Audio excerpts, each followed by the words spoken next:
What's your plan, mister? Well, it's to show you the models that went wrong, broke, and so on. The various bits of bad luck, misfortune and miscalculation. There'll be a lot of these in that case. Well, I'm going to start looking at some of the disasters I've had, where I've put things to one side and just given up on them, because it does happen. This is a disaster because it is a fine aircraft, a fine Italeri model. It's the Fiat BR20, and I'll probably say it wrong, Cicogna. Isn't that a bird's name? Isn't it a stork or something? Anyway, crane possibly.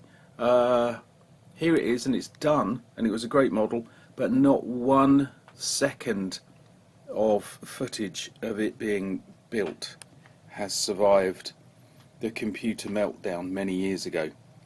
And I think this was the first Italeri one I made.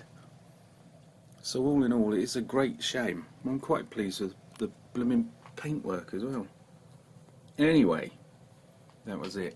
The other thing is it's got a great box. I've got the box somewhere, but I'll just show you off the screen.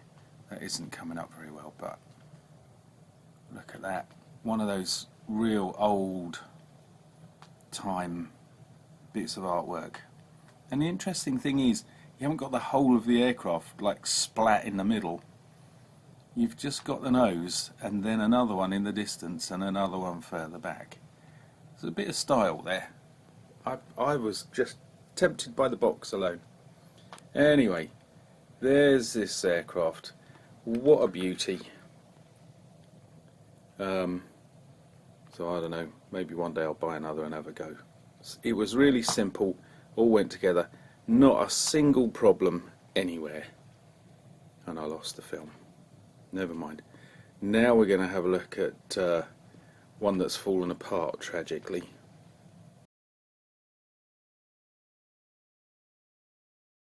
I've just pulled this out of the repair box and I hadn't got the lid on it properly, and it's covered in dust. There's a reason why I don't dare dust this one. And this is the Vickers Vimy by Frog, no less. Fantastic. Very old model, but that's happened. Obviously that does happen with your old double wingers, but I tell you what, it's happened a lot with this one. So what we'll do is we will take a look at what remains of the building process, and then consider why this one's become a little bit vulnerable to such disasters. Well, look at what I've got here. Hello and good morning everybody. Look at what we've got. We have a 1/72nd scale or thereabouts Vickers Vimy Mark IV heavy bomber by Frog, a kind of lost model company. But look at this. Those were the days. That looks a bit early 70s, doesn't it? Look, you get a Skybase action display stand in flight, taking off. Can't really tell the difference a lot. If you put it against the wall, it's diving or banking. So, wow. On the back of the box, 2 different sets of colours and markings. One built and flown by the Royal Aircraft Establishment, Farnborough Hants, 1919 to 22, and used for experimental purposes including bombing trials and automatic landing experiments, whatever they were. I might make that version, but here, fascinatingly, a kind of strange silvery grey, perhaps it's meant to be silver, Vickers Vimy, number 70 Squadron, Heliopolis, Egypt, 1921. Oh, listen to all those parts go. So Airfix never got round to making a Vickers Vimy, I seem to think, and nor did anybody else particularly, but for a while it seems to have been a pride and joy of the British Air Force, whatever title they had at the time. and a little bit late to the scene, didn't quite make it in for the First World War, but it's one of those very early interwar aircraft that do tend to catch my eye. Now, I haven't looked in here yet. There we are, some nice bold markings there, and the colours are really quite nice. I like that. Then we've got the instructions. I think I'll come back to them. Hello, look at that. That's our, whatever it was called, Sky Base or something. That's the arm, just got to find the actual foot. Oh, there it is at the bottom. We'll have that in a second. So, well, interestingly, there's no bag, so who knows? Perhaps somebody in the 70s opened it up and thought, "Ooh, I don't like the look of this." Or perhaps Frog didn't put them in a bag. It makes me fear there might be parts missing, but we'll see as we make it. There's the fuselage. Don't like that word. There's the body. And it has 3 openings. So it looks like maybe it's a crew of 4, 2 side by side, one at the front, one at the back. Or maybe one of the chaps in the central section moves forward, you never know. A very, very peculiar shape. Very, very ungainly. So we'll move on. The plastic is interesting. It's a little bit smoother and shinier than Airfix, and the detail's a little softer. I don't know if you can see, but it's quite nice, clean, not a lot of flash on that at all. So that's quite pleasant. Here we are, this is what I'm looking for. And I can't pick it up. Oh! See the struggles I have? God.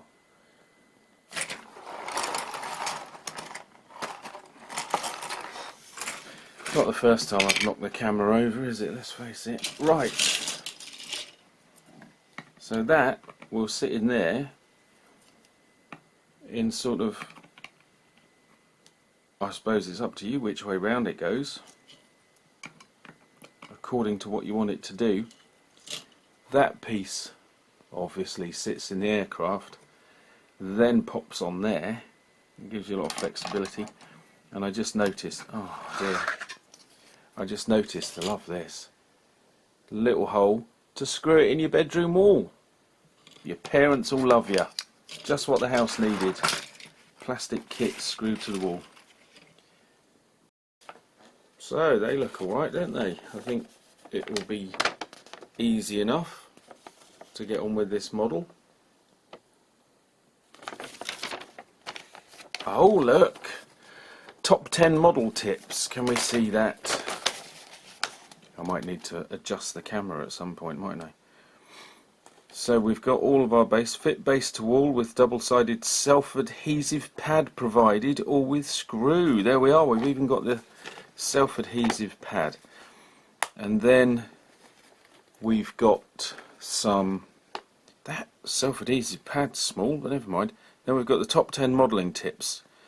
Paint things before you cut them off the screw. Cut them off with a knife. Don't use too much glue. Use elastic bands to hold things together. Use tape to get your paintwork neat. Use a pin for moving parts. Don't worry about moving parts. Use tweezers to put little things on. Do your camouflage first with draw it on with a pencil. Pencils don't go particularly well on bare plastic, so you must have undercoated beforehand. And now, actually, there's a good one. Cut the end of a paintbrush to give you a more stippled effect when you're doing camouflages. Very good. Then I don't really know what that's telling you that you don't know already. Slide the markings off onto the thing. Well, anyway, top 10 modelling tips. Very good. I do remember making a couple of frog models, and I don't remember following any advice like that at all. So once again, there's our... this is supposed to be a first step in the building of the Vickers Vimy, and it was supposed to be spraying it a kind of canvassy brown colour, and I was going to do it outside because it's a still and sunny day. I've got everything arranged in the box on the top of the gate when this little creature turned up. This chicken has been missing for over a week. So I just got everything laid out. When she turned up, the wind got up and the box blew off the top of the gate post. Here we are in the chaotic farmyard. So everything's gone to pot. Meanwhile, back at the model, well, we live on this kind of ruined farm, and the bit that we live in stops at the gate. We don't have anything to do with that. That's not ours. If it was, I'd do something about it. So anyway, spraying the Vickers Vimy. I mean, it wasn't going to be thrilling, was it? It's just a load of little bits getting sprayed. But now the wind's got up, it's going to get really complicated. So, once I've shaken the can, I'll be back. Finish. So there we are, eventually. It's not even as if this is going to be the finished colour. I'm going to use it as a base coat and then put a darker brown over. I'll probably use enamel, I think, because then I can do a mix between the oil and the actual paint medium. And I can use the oil to sort of thin a matte paint down and get it to a near gloss, and then use it very lightly over the top, and we'll see how that comes out. That's my plan. Anyway, here we have the bits that I've made so far. First of all, the top wing. In effect, it's in three parts. You can see the join there. So there's a... oh, that was a bit dark. There's a central section, and then each end of the wing goes on. That's all you've got to hold it together. It's been drying now for about 18 hours and it's just about there. And then at the edge of each wing you have the control surfaces. Then we have two sections of the tail, and apologies for the shadow, and they slot in there. And again in two parts, upper and lower, and then this part and this part. This section, the main body of it, had a lot of flash, so cleaning the flash up, I didn't do the fixing pins any favours, so a lot of propping up, and as you can see, quite a lot of glue. I haven't actually done any of the interior work at all, which may seem a bit daft, but this is just sitting together, so I've faked that. So I'll be cleaning up the interior. There's a little bit of flash on the porthole section, if we will focus. As you can see, that needs a bit of cleaning up. Then paint the interior. Not sure about the interior on a Vickers Vimy, it being sort of wood and canvas, so I might just make it a slightly paler version than the body. And then the other thing is the wings themselves. I don't know if you can see, but there's the wing tab. Oh, I've got a pen, isn't that good? There's the tab that runs from the wing through the body. And once again, I haven't glued it, so I can just... here we go. I can just pop it off. What a disaster. So there we have a bit of body, and there... oh, I'm knocking everything about now. And then we have a bit of wing. That's quite a nice fixing. I hope it holds when there's glue on, but it does mean I can put it together, check how it's running, pull it apart again, and then do the paintwork underneath, possibly before the final gluing. So I'll just hit the camera, very professional. So there are the bits and pieces. I mean, talk about an exploded view, what a shambles that looks. Hope. It's very dark. This wasn't how I intended things. My painting plan went disastrously wrong. I've ended up spraying it in a dark brown in the Halfords camouflage range, which is all right. I mean, it looks like it, looks like on the box and a few other illustrations of it that I've seen.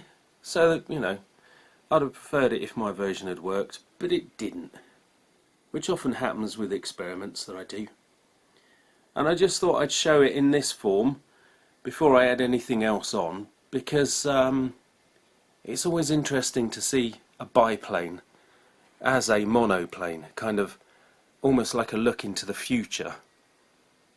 And this one in particular I think is interesting, because I just look at it and I think that looks a bit like a dragonfly, which I know is just me being a bit spacey, but it is. I always find it interesting.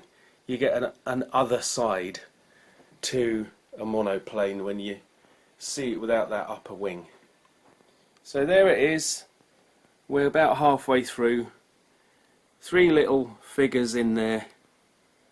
They're very simple, so I tried painting them with a lot of detail and they just look daft, so I've kind of scaled that down a bit and they look okay.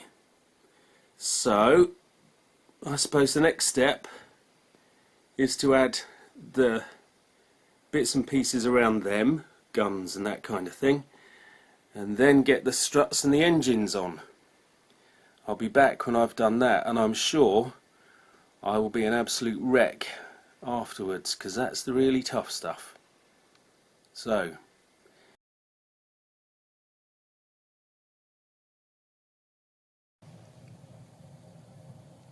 that was it.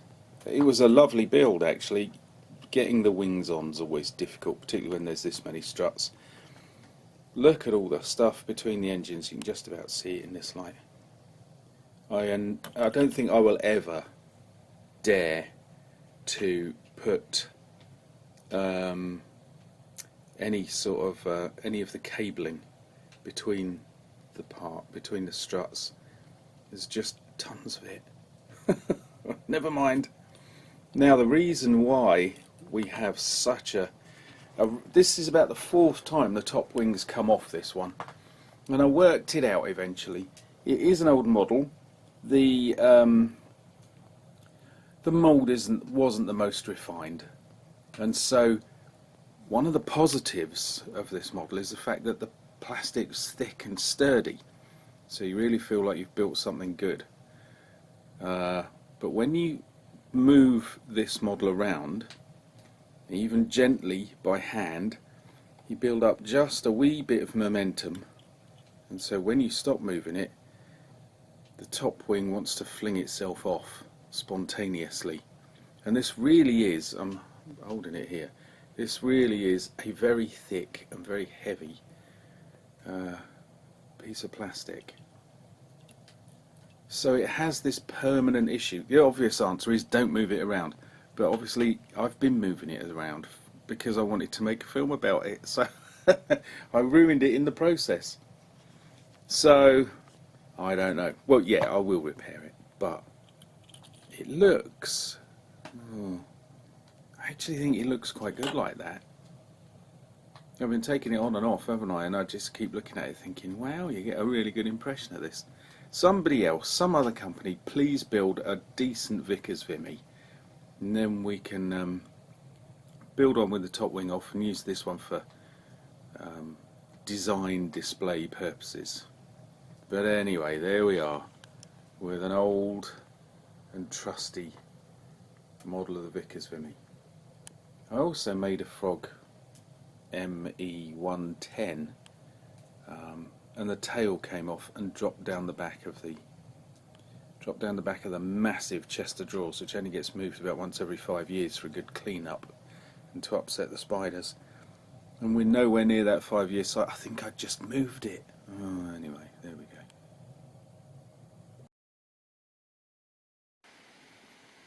At long last, you're saying a Heinkel, and I thought the same. And this was years and years ago, unfortunately. So don't get your hopes up. I'll have a little ramble, and then you'll see what happens. That is one of the most dismal pieces of box art I've ever seen. You can hardly see the camouflage, talk about anything else. Lifeless. And there it is. This was half price, and I've by looking through, I can vaguely see underneath through this polythene. I probably won't see it, show it in a shot. It won't come through. But it was $6.99. I can tell you now, I didn't pay that for it. I paid more. So that's this dismal container. Lots of warning, attention, advertisementos and other things. Now we come to putting on all the glass. So all I've got to do is find the glass. Which, hold on, just wait a second.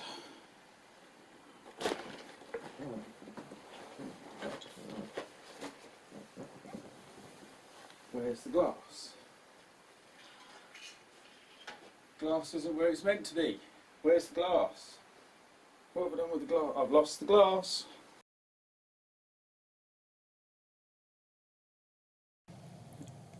And our final disaster for today is this one. I've completely forgotten. SE15? Oh, I don't know. We'll get it in a minute when we look at the box. That'll be alright. The usual problem. Top wing unsteady. But the real issue is, I feel, personally, I overdid it on the weathering. And there was a reason. The transfers wrinkled like mad. And I didn't like that at all. And this was before I bought myself a pot of decal fix. But eventually we got there by painting over it. And then that caused me to overpaint absolutely everything else. So it's one of those where you just start digging a hole and it just gets worse and worse. So eventually we got to this. One thing worth saying is, because this is a 1/48th scale model, there's actually a reasonable amount of space and sort of room to actually work with this between the wings, that I could consider putting some cabling in between the struts.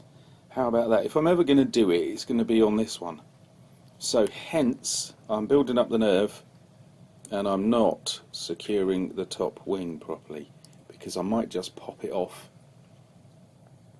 and start that whole process off. There it is. Now let's have a look at what went wrong. And the next challenge is a Lindbergh 1/48th scale Golden Age biplanes. It's the British SE5A. And yes, I've gone and done it again. I've bought another biplane. I don't know what it is about the shops around my way, but they're doing some interesting second-hand models, very old ones, some older than others. But what is interesting about them is that they all seem to be these biplanes. So there you go. But there's Lindbergh again, and it's an aircraft I've not made even as a kid. And so I thought I'd give it a go. Now I took the cellophane wrapping off. The thing cost £8. To my mind, even if the model itself is pretty straightforward, if not dull, £8's not bad these days. And there's the parts. Quite an interestingly vibrant green plastic. That's alright, make a good base for a greeny brown model. There's the fuselage and the pilot. The pilot is quite good actually. Apart from the hole in his chest, he's got accurate boot. Oh, steady. He's got accurate boots, which you probably won't get to see, so I've got to fill the hole. The jacket looks alright. Leather does up to one side. All of that kind of authentic stuff. And there it is. Very clean parts and sprue, apart from the ground crew figure. He's got a bit of flash on him, but that will come off. So it's all come out nicely. Early state. Oh God, come on. It's worth stopping and showing you where I've got to, because basically I've done all the easy stuff. Very shortly the top wing's going to go on, and that's the bit I always dread.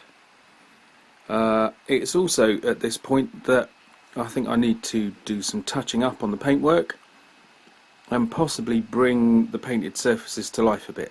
I think this one I will do some weathering and some highlighting.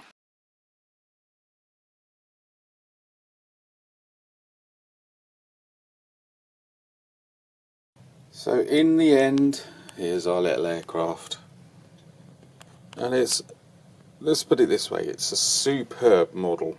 It really is good. I just happen to have botched the paintwork, botched the background as well, botched the paintwork, botched the markings, and then given the top wing a hard time. But apart from that, it all went really well. Yeah, do go and buy this model if you're into your First World War fighters. This really is a good one. So it deserves a repair. If I do, maybe I'll do, here we are with a Diasters film, maybe I'll do a repairs film. That might be worth the bother, because some are going to work out better than others, aren't they? So there we are. And let me just say thank you for watching. Thank you for subscribing, everybody. I'll get back onto the comments very shortly. And what should we do? I think we'll have another good aircraft. And then we might go a bit weird again. I've got a bunch of weird models. I got a little while ago. I got a little bit. What can we say? I don't know. I just lashed out and bought some odd things, and we're going to suffer the consequences. We really are. So yeah, not just the Mummy and the Forgotten Prisoner of Castlemaine. So stop now. Bye bye. Thank you, everybody. Always film messy models from a distance.